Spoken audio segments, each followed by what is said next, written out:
Good morning everybody. कैसे हो आप सब? बढ़िया। कैसे रहे आप सबके फेस्टिवल? आशा करती हूँ आपने बहुत धूमधाम से अपने फेस्टिवल मनाए होंगे, फैमिली के साथ, भैया के साथ, मम्मी पापा के साथ। आप सब ने अपने फेस्टिवलों को बहुत अच्छे से एंजॉय करा होगा।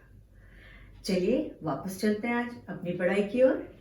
आज हम संस्कृत की कक्षा में नया पाठ पंचम पाठ धातु परिचय क्रिया ज्ञान, ये आपके नए चैप्टर का नाम है। इसी का हम अध्ययन करेंगे। देखिए, पहले 3 पाठों में दूसरा, तीसरा और चौथा यानी पाठ 2, 3 और 4 में हमने लिंगों का ज्ञान किया था, यानी पुल्लिंग, स्त्रीलिंग और नपुंसकलिंग। इन तीनों लिंगों के बारे में पढ़ा था और मुझे पूरा विश्वास है कि आपको बहुत अच्छे से लिंग आ गए होंगे। क्यों, मैं सही कह रही हूँ ना? Yes, very good. मुझे पता है कि आप सबने बहुत अच्छे से रिवाइज भी कर लिया और आप सबको बहुत अच्छे से समझ में आ गया। That's very good. मुझे पता है कि आप सब बहुत होशियार हैं। तो चलिए आज हम पढ़ेंगे धातु परिचय।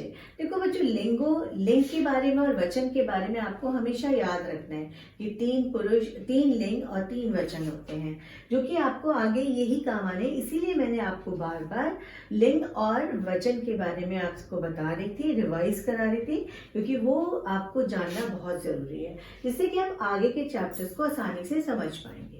तो आज हम पढ़ेंगे धातु परिचय यानी क्रिया ज्ञान। देखो, धातु परिचय पढ़ाने से पहले मैं आपको बता दूं कि आज मैं आपको धातु परिचय शायद चैप्टर तो नहीं रीड कर पाएंगे, सिर्फ क्योंकि आज मैं आपको सिर्फ धातु परिचय के बारे में बताऊंगी, वो होता क्या है। और इस पाठ में आए 3 नए शब्द, आप इस पाठ में 3 नए शब्दों को पढ़ेंगे। पहला है पुरुष, दूसरा है धातु और तीसरा है प्रत्यय। इन 3 नए शब्दों को जो आप पढ़ने जाएंगे, उनको पहले मैं आपको समझाऊंगी, उसके बारे में बताऊंगी, उसके बाद हम इस चैप्टर को पढ़ेंगे आगे। तो इसलिए पहले आज मैं आपको सिर्फ इसी के बारे में समझाऊंगी और चैप्टर का जो पढ़ना है, जो रीडिंग प्रैक्टिस है, वो हम नेक्स्ट क्लास में करेंगे। तो चलिए सबसे पहले देखते हैं धातु परिचय। धातु का क्या मतलब होता है? धातु का मतलब होता है क्रिया, जिसको आप बोलते हैं इंग्लिश में वर्ब, और परिचय यानी इंट्रोडक्शन, यानी क्रिया का परिचय संस्कृत में। देखो बच्चों, कोई भी भाषा हम पढ़ते हैं तो उस भाषा के व्याकरण में हमें व्याकरण के सारे नियमों का पता होना चाहिए। और सबसे बड़ी बात है कि जब हम भाषा पढ़ते हैं तो उसमें जो वाक्य आते हैं, वाक्यों में क्रिया सबसे ज्यादा इंपॉर्टेंट होती है, यानी वाक्य बनते ही कर्ता और क्रिया से मिलकर। इसलिए कर्ता और क्रिया दोनों का ज्ञान हमें होना चाहिए। कर्ता यानी सब्जेक्ट और वर्ब यानी क्रिया, यानी वाक्यों का निर्माण ही कर्ता और क्रिया से होता है। इसलिए जब अब आप अभी तक तो आप शब्दों को पढ़ रहे थे, बालिका, बालिका शब्दों को पढ़ा था आपने, पुल्लिंग शब्द पढ़े, स्त्रीलिंग शब्द पढ़े, नपुंसकलिंग शब्द पढ़े, लेकिन अब आप वाक्यों को पढ़ेंगे आगे। तो वाक्यों को पढ़ने से पहले आपको ये पता होना चाहिए कि वाक्यों में क्रिया का प्रयोग कैसे होता है। आप जब छोटे बच्चे थे, जब आप LKG UKG में थे, जब आप पढ़ते थे तो पहले आपने भी वर्ड्स पढ़े। जब आप क्लास 1 में हैं तो आपने वर्ड फॉर्मेशन, सेंटेंस फॉर्मेशन यानी वाक्य पढ़ने शुरू करे। वाक्य पढ़ने शुरू किए, फिर उसके बाद आपको जब आप वाक्य पढ़ते थे तो आपको पता होता था कि सीता के साथ कौन सी क्रिया लगेगी, पुल्लिंग शब्द के साथ कौन सी क्रिया लगेगी, आपको पता था। आप तभी तो आप जब पढ़ते थे तो आपको कहते थे, जैसे राम पढ़ता है, सीता पढ़ती है, क्योंकि आपको पता है कि राम पुल्लिंग शब्द है तो उसके साथ क्रिया जो आएगी वो भी पुल्लिंग की आएगी। सीता स्त्रीलिंग शब्द है तो उसके साथ जो क्रिया आएगी वो भी स्त्रीलिंग की आएगी। इसलिए जैसा शब्द कर्ता होता है उसकी क्रिया भी वैसी ही होती है। ये बात आपको पता है, आप हिंदी में अच्छे से जानते हैं, आप उसी तरह उसका इस्तेमाल करते हैं। आप कभी ये नहीं कहते कि राम जाती है, सीता खाता है, आप ऐसे तो नहीं बोलते ना, क्योंकि आपको पता है कि सीता स्त्रीलिंग है तो क्रिया भी स्त्रीलिंग होगी, और राम पुल्लिंग है तो क्रिया भी पुल्लिंग होगी। यानी वाक्य में जैसा सब्जेक्ट होता है उसका वर्ब वैसे ही होता है, जैसी कर्ता होता है वैसी ही क्रिया भी होती है। ये बात आप अच्छे से जानते हैं। तो उसी तरीके से हमें संस्कृत में भी इस बात का पता होना चाहिए कि कैसा सब्जेक्ट है वैसी ही उसकी क्रिया भी होगी। तो इसीलिए इसका ज्ञान करने के लिए ही आज हम इस चैप्टर को पढ़ रहे हैं और इस चैप्टर के थ्रू आप क्रिया का ज्ञान कर पाएंगे। आप ये समझ पाएंगे कि जिस प्रकार कर्ता होता है उसी प्रकार की क्रिया होती है। जैसे कि मैंने आपको स्टार्टिंग में बताया था कि इस चैप्टर में आप 3 नए शब्दों को पढ़ेंगे, पुरुष, धातु, प्रत्यय। सबसे पहले हम जानते हैं पुरुष क्या होता है। पुरुष यानी कि पर्सनल प्रोनाउन। आप सब ने कक्षा 4 में, अपनी कक्षा 4 क्लास में जब आप थे तो आपने प्रोनाउंस पढ़े थे, सर्वनाम पढ़े थे, और सर्वनाम में आपने सर्वनाम का एक भेद है जो पुरुषवाचक सर्वनाम है। पुरुषवाचक सर्वनाम में हम किसकी बात करते हैं? बोलने वाले की, सुनने वाले की, और जिसके बारे में हम बातें करते हैं। यानी मैं बोलने वाला फर्स्ट पर्सन, सेकंड पर्सन सुनने वाला, और जिसके बारे में हम बात कर रहे हैं वो थर्ड पर्सन। हमने ये पढ़ा था। वही चीज यहाँ पर भी है कि पुरुष का मतलब होता है बोलने वाला, सुनने वाला, और जिसके बारे में बात की जा रही है। आप हिंदी में पुरुषवाचक आपने पढ़ा 3 होते हैं। तो सबसे पहला होता है आपका उत्तम पुरुष, दूसरा होता है मध्यम पुरुष, और तीसरा आपका होता है अन्य पुरुष। उत्तम पुरुष यानी मैं, स्पीकर, बोलने वाला। मध्यम पुरुष में यानी सुनने वाला, जो मेरी बातें सुन रहा है। मैं यहाँ बोल रही हूँ, मैं फर्स्ट पर्सन यानी उत्तम पुरुष। आप सब सुन रहे हैं, आप सब मध्यम पुरुष। और हम जिसके बारे में बातें करते हैं, किसी के बारे में जब हम बात करते हैं, वो अन्य पुरुष हो जाता है। तो पुरुषवाचक सर्वनाम ये होते हैं। यानी वही पुरुष हम यहाँ पर संस्कृत में भी बात कर रहे हैं। बस आप इंग्लिश में उसको first person, second person, third person बोलते हैं। हिंदी में बोलते हैं आप उसको उत्तम पुरुष, मध्यम पुरुष, अन्य पुरुष। फर्स्ट पर्सन इज उत्तम पुरुष, सेकंड पर्सन इज मध्यम पुरुष, एंड अन्य पुरुष इज थर्ड पर्सन। ये आपका ऑर्डर है। फर्स्ट पर्सन यानी उत्तम पुरुष, मध्यम पुरुष और अन्य पुरुष, जिसको आप इंग्लिश में कहते हैं फर्स्ट पर्सन, सेकेंड पर्सन और आपका थर्ड पर्सन। ये आपका हिंदी, ये आपका इंग्लिश। अब हम बात करेंगे संस्कृत की। संस्कृत में भी यही तीनों होते हैं, लेकिन फर्क बस क्या होता है कि संस्कृत में ये ऑर्डर थोड़ा सा चेंज होता है। ऑर्डर चेंज से मतलब होता है कि संस्कृत में जो आपका फर्स्ट पर्सन है वो लास्ट में होता है, और जो आपका थर्ड पर्सन है वो सबसे पहले होता है। जैसे कि मतलब आपका जो थर्ड पर्सन है वो संस्कृत में सबसे पहले आता है। थर्ड पर्सन आपका सबसे पहले आता है, उसके बाद आपका आता है सेकेंड पर्सन, अपनी जगह ही रहता है, और थर्ड पर्सन सबसे पहले, सेकेंड अपनी जगह, और फर्स्ट आपका लास्ट में। ये आपका ऑर्डर होता है संस्कृत में। ये थोड़ा सा चेंज है। हिंदी में जो फर्स्ट है वो संस्कृत में लास्ट है, इंग्लिश में जो फर्स्ट है वो भी लास्ट है, और जो लास्ट है वो यहाँ पर फर्स्ट है। ये फर्क है बस संस्कृत में। यानी संस्कृत में सबसे पहले हम अन्य पुरुष लेते हैं, मध्यम मिडिल वाला अपनी जगह है, और फर्स्ट वाला लास्ट में आ जाता है। यानी उत्तम पुरुष यानी मैं सबसे नीचे आ जाता है जब हम बात करते हैं। ठीक है, ये बात आप सबको समझ में आ गई कि पुरुष क्या होते हैं, और हिंदी, संस्कृत और इंग्लिश तीनों में पुरुष का क्या कंपैरिजन है ये भी मैंने आपको समझाया। तो इसलिए अब ध्यान रखिए, अभी तक तो आपने पढ़ा था 3 लिंग, 3 वचन। अब आपको पता हो चल गया कि 3 ही पुरुष संस्कृत में भी होते हैं। बस क्या फर्क होता है, जो हिंदी और इंग्लिश में फर्स्ट पर्सन होता है वो संस्कृत में सबसे नीचे आ जाता है, और जो सबसे नीचे होता है वो सबसे ऊपर आ जाता है। यानी जब हम बात करते हैं third person, second person, first person. Is it clear to you all? सबको समझ में आ गया पुरुष क्या होता है? क्योंकि क्रिया के जब भी हम क्रिया का प्रयोग करते हैं हम तीनों पुरुषों में करते हैं। आप इंग्लिश में भी ऐसे करते हैं, हिंदी में भी करते हैं ऐसे। अगर आप हिंदी में देखिए, सबसे पहले उत्तम पुरुष की बात करते हो तो आप कहते हैं मैं खाता हूं। मध्यम पुरुष में कहते हैं तुम खाते हो।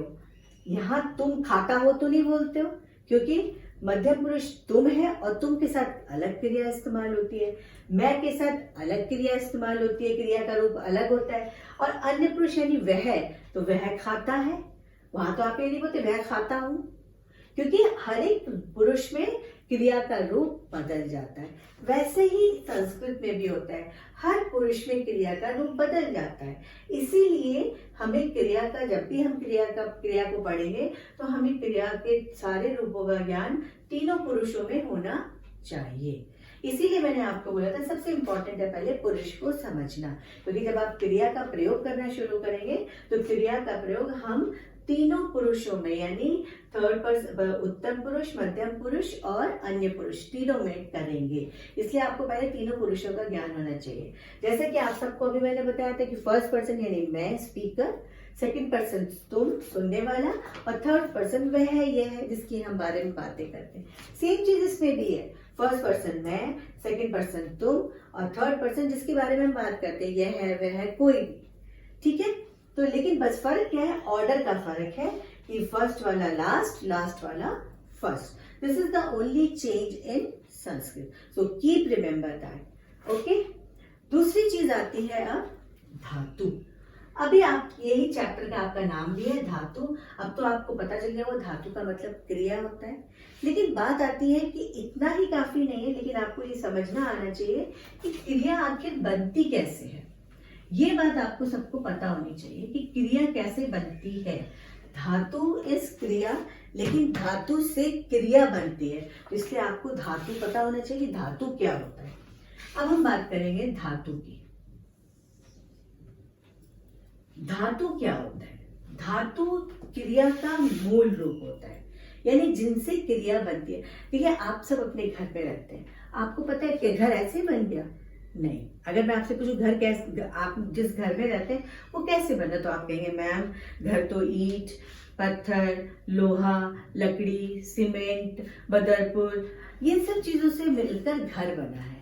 वैसे ही क्रिया भी धातु से मिलकर बनती है। धातु के साथ क्या मिलता है प्रत्यय मिलता है। इसीलिए मैंने आपको बोला मैं आपको 3 नए शब्दों का ज्ञान कराऊंगी, तो इन दोनों से मिलकर क्रिया बनती है। कैसे बनेगी वो मैं आपको बाद में बताऊंगी। पहले हम पढ़ते हैं धातु क्या होता है। धातु क्रिया का मूल रूप होता है, यानी जिनसे क्रिया बनती है। अगर आप अभी इस समय आप सबको पता है कि क्रिया वो शब्द होते हैं जो हमारे काम करने के बोध का बोध कराते हैं। वे शब्द होते हैं क्रिया जो हमें काम करने का बोध कराते हैं। जैसे अभी आप सब क्या कर रहे हैं, वीडियो देख रहे हैं, सुन रहे हैं, लिख रहे हैं, बोल रहे हैं, घूम रहे हैं, चल रहे हैं, बैठे हैं, खड़े हैं, ये सब क्या है आपकी क्रिया शब्द। ये सब किससे बने? अगर आपने कहा चलना किससे बने? चल से। खेलना किससे बने? खेल से। खाना किससे बने? खा से। पीना, पी से। सोना, सो से। ये सो, खा, उठ, चल, दौड़, पी, नाच, कूद, आ, जा, ये सारे क्या है? धातु। यही धातु कहलाते हैं। और जब इसमें आप, अभी आपने कहा पढ़ना, पढ़ में आपने ना ऐड किया, ना था आपका प्रत्यय, यानी धातु में जब आपने प्रत्यय ऐड किया तब बना पढ़ना, तब वो बनी क्रिया। यानी धातु आपका जो होता है वो क्रिया का मूल रूप, क्रिया का मूल रूप धातु होता है। क्रिया का मूल रूप धातु कहलाता है। और प्रत्यय जो आपने छोटा सा एक उसमें शब्दांश जोड़ा था इस धातु के साथ, वो शब्दांश आपका प्रत्यय कहलाता है। Is it clear to you all? आप सबको धातु समझ में आ गया कि धातु क्या होता है और प्रत्यय क्या होता है और पुरुष क्या होता है। तो इसी के हिसाब से आगे हम अब पढ़ाई करेंगे क्रिया की।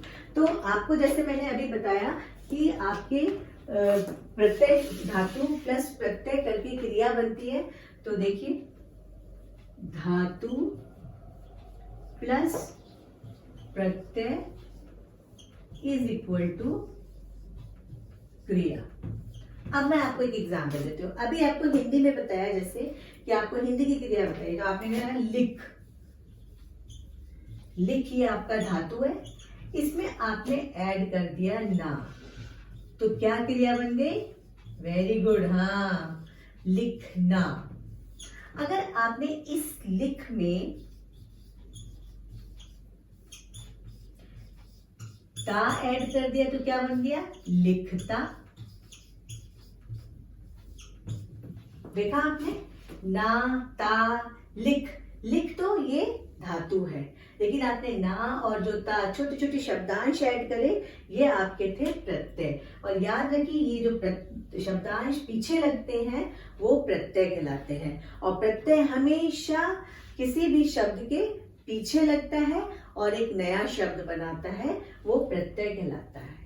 अभी आप इसका भी अध्ययन करेंगे हिंदी में, व्याकरण में, तब आपको और अच्छे से समझ में आ जाएगा कि प्रत्यय क्या होता है। बस अभी आप इतना समझिए कि धातु प्लस प्रत्यय मिलकर क्रिया बनती है, यानी धातु और प्रत्यय के मेल से कोई भी क्रिया बनती है। जैसे आपने लिख, इस तरह अगर आप कहते हैं खा, तो खा प्लस ना किया तो क्या बन गया आपका? खाना। खा प्लस ता किया तो क्या बन गया? खाता।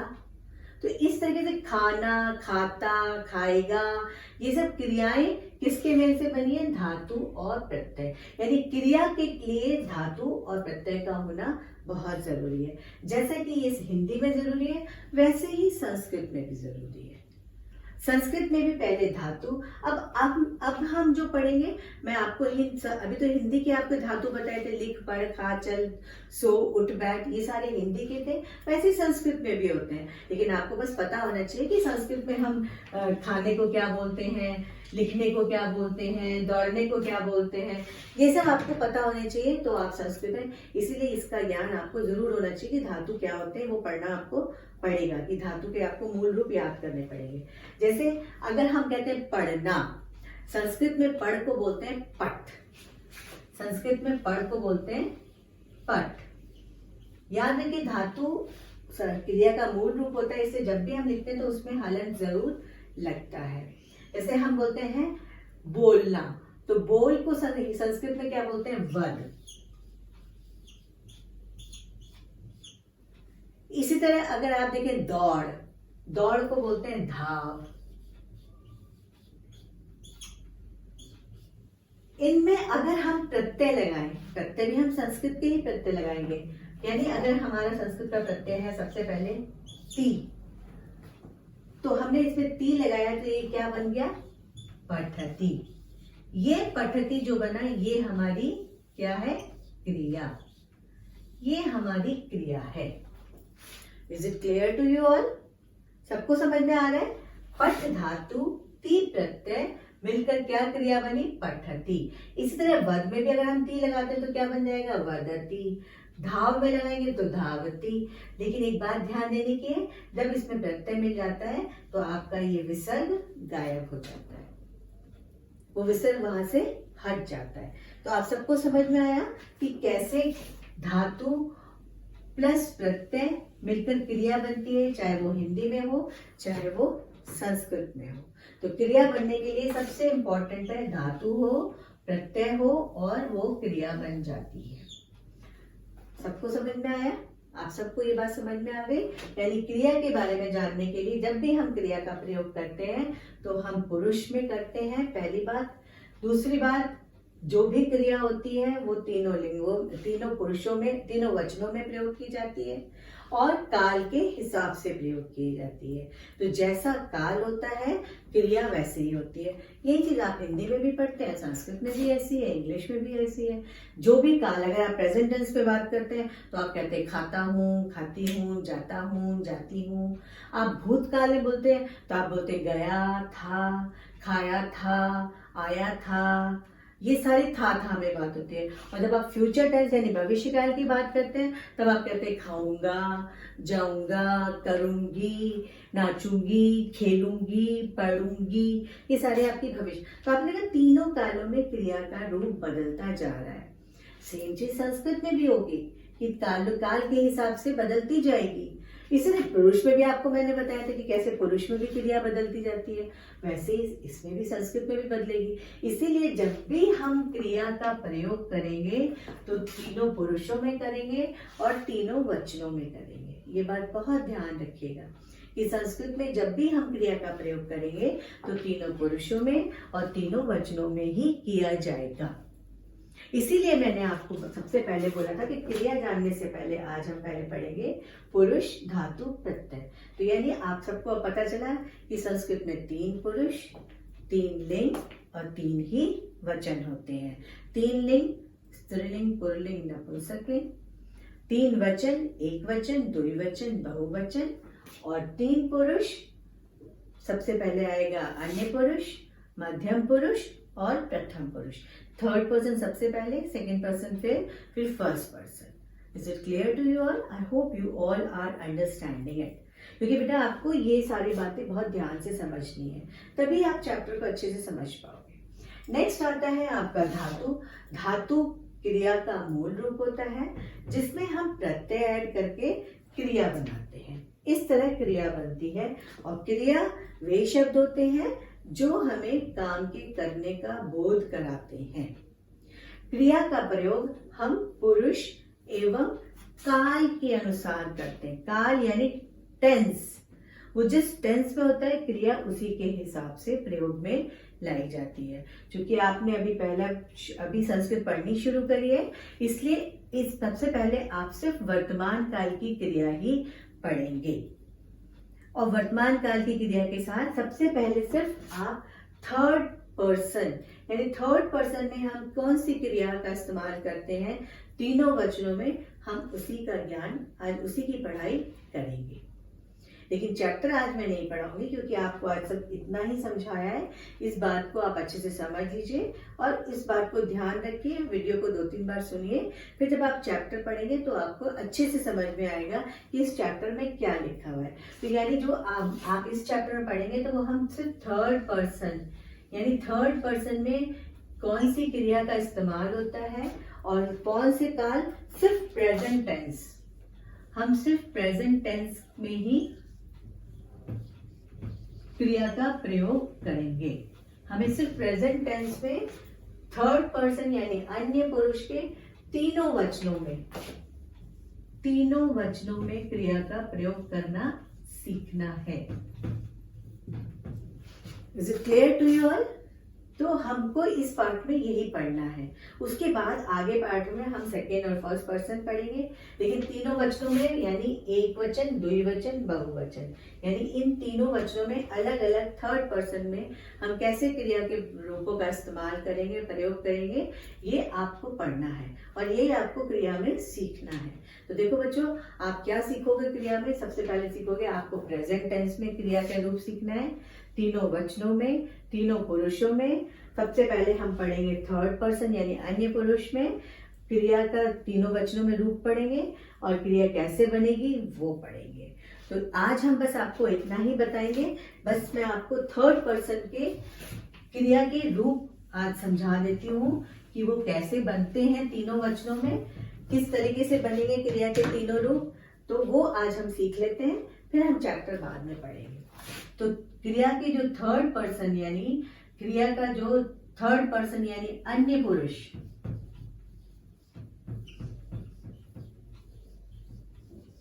अन्य पुरुष में क्रिया एक वचन में, मैं शॉर्ट फॉर्म में लिख रही हूं, ये द्विवचन में और बहुवचन में क्रिया का रूप कैसा होगा, क्रिया कैसे बनेगी, वो मैं आपको सिखा रही हूं। देखिए, मैंने अभी आपको बताया था क्रिया किससे बनती है आपकी, धातु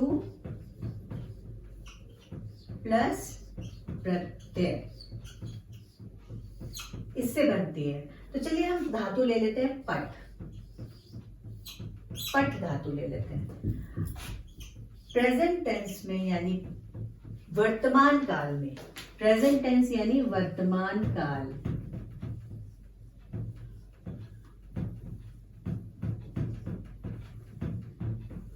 वर्तमान काल यानी वर्तमान काल के एक वचन में जो प्रत्यय का प्रयोग होता है वो होता है ती प्रत्यय का।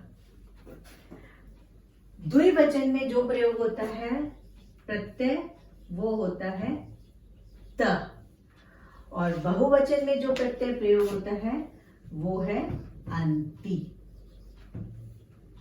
बस आपको इन्हीं प्रत्ययों के साथ आपको कोई भी धातु आप ऐड करते जाएंगे वो उसका रूप बनता जाएगा। जैसे कि मैंने एग्जाम्पल में पठ लिया है, तो अगर मैं पठ में टी ऐड करती हूँ, सबसे पहले टी ऐड करती हूँ, ये बनता है पठती। अगर मैं पठ में त ऐड करती हूँ तो ये बनता है पठत।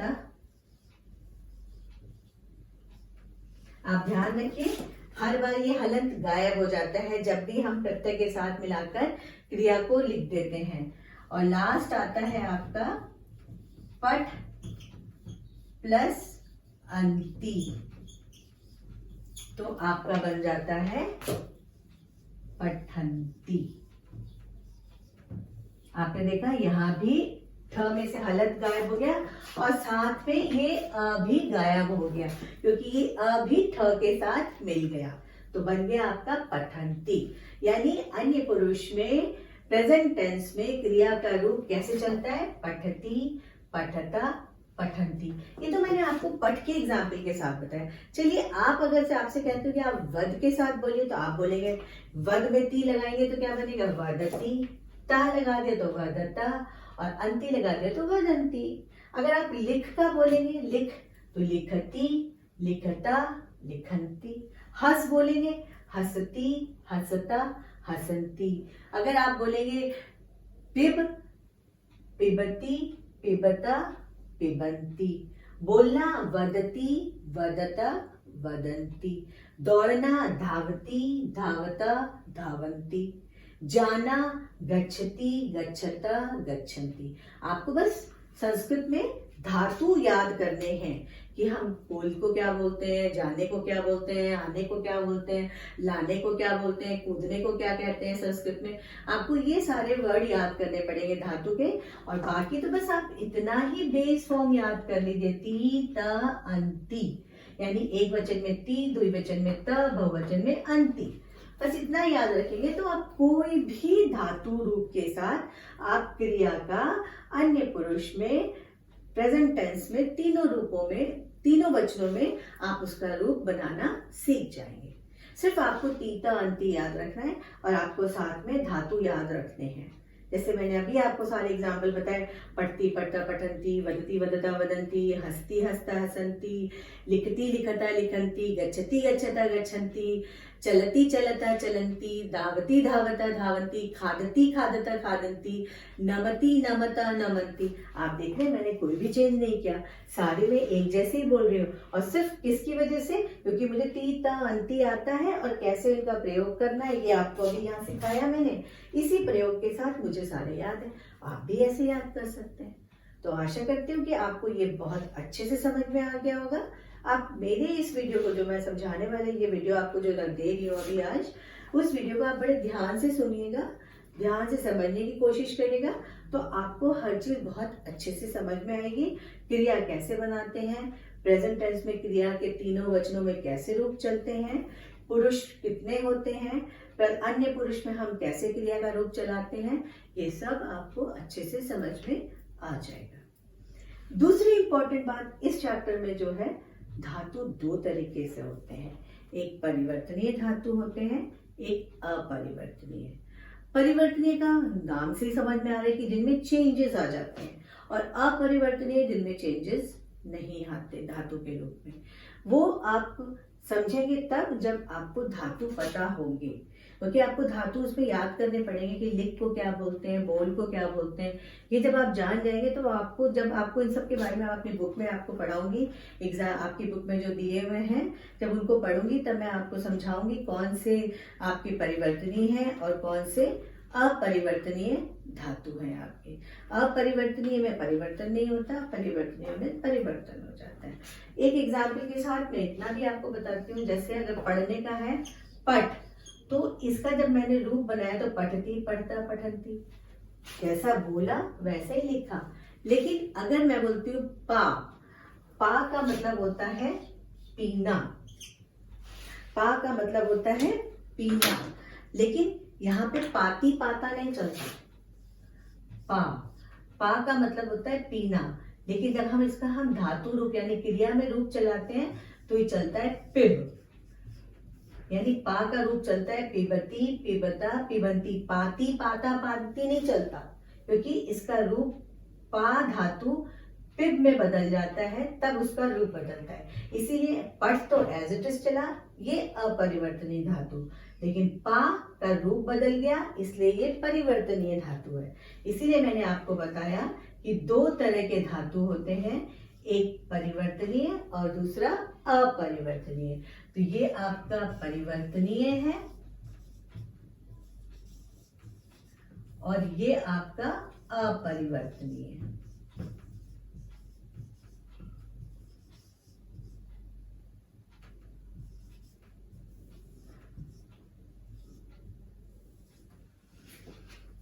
तो आशा करती हूँ कि आज आपको ये सब चीजें बहुत अच्छे से समझ में आ गई होंगी। आप इसी का रिवीजन वीडियो देखकर 2 या 3 बार आप आराम से वीडियो देखिएगा, समझिएगा और समझने के बाद कोशिश करिएगा आप अपनी बुक को जरूर पढ़ें। बुक में ऊपर भी यही सब बातें लिखी हुई हैं, आप इसको ध्यान से पढ़ेंगे तो आपकी बुक में ये जितने भी रूप चल रहे हैं आपको समझ में आ जाएंगे कि सब एक जैसे हैं, और कुछ में आपको रूप बदला हुआ दिखेगा तो आप समझ जाएंगे कि वो परिवर्तनीय है कि अपरिवर्तनीय है। इस तरह से आपको ये चैप्टर खुद ब खुद पूरी तरीके से समझ में आएगा। ये इसीलिए मैं आपको आज नहीं पढ़ाऊंगी, क्योंकि आज पढ़ाऊंगी तो शायद बहुत सारी दिमाग में आप एक खिचड़ी सी हो जाएगी। तो आप सब इस वीडियो को देखकर 2-3 बार रिवाइज करिएगा तो आपको बहुत अच्छे से समझ में आ जाएगा। आज के लिए बस इतना ही। हम नेक्स्ट क्लास में चैप्टर को रीड करेंगे और फिर समझने की कोशिश करेंगे। Thank you so much. Have a nice day to you all.